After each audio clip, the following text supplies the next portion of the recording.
Curious George and the Snowy Day. George woke up to a wonderful surprise. It had snowed all night. George was curious about all that clean white snow. Maybe he could build something out of it. "You go outside, George," said the man with the yellow hat.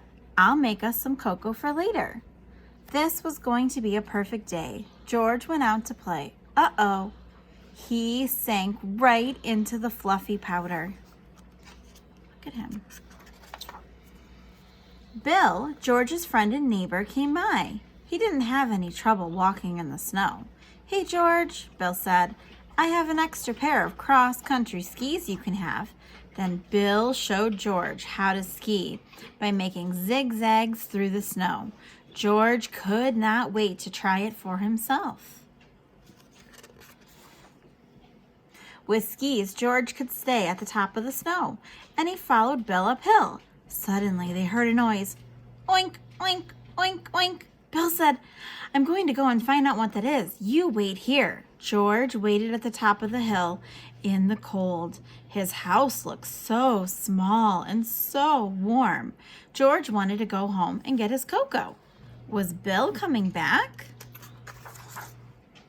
"Hey, George," Bill shouted from the bottom of the hill. "I couldn't find whatever made that sound, but I have to head home now. Keep the skis and have fun." So George did, for a while. When George was tired, he skied down the hill toward home until he hit a rock. His skis flew off and George tumbled the rest of the way down. George picked himself up at the bottom of the hill. What would he do now? He spotted two children pulling a sled. They were walking on the snow, but they did not have skis. How did they do it?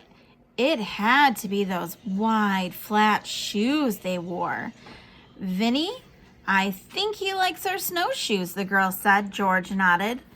"Vicky, I live on the other side of the hill," said Vinny. "If you come home with us, we'll lend you our snowshoes so you can get home too. Climb aboard the sled." It was fun to sail down the other hill, but now George was even further from his house. "Here you go, monkey," Vicky said. She gave George her snowshoes and climbed on the sled. "Bye, monkey. Good luck." George began his long journey home. He was cold and he was tired, and climbing up the hill was hard work. The thought of the nice steaming cup of hot cocoa kept him going. Oink! George looked up. There was that noise again. He decided he would follow it. A cold, lost pig! What was he doing out here all by himself, and how could George rescue the poor pig? George remembered how Vicky and Vinny had rescued him. What George needed now was a sled. It had to be flat and big enough for the pig to sit on.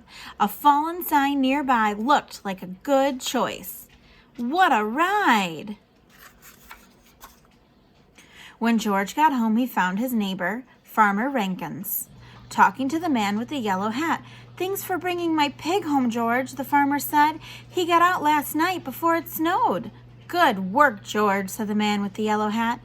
"There's some cocoa waiting for you inside." That's exactly what George had hoped to hear.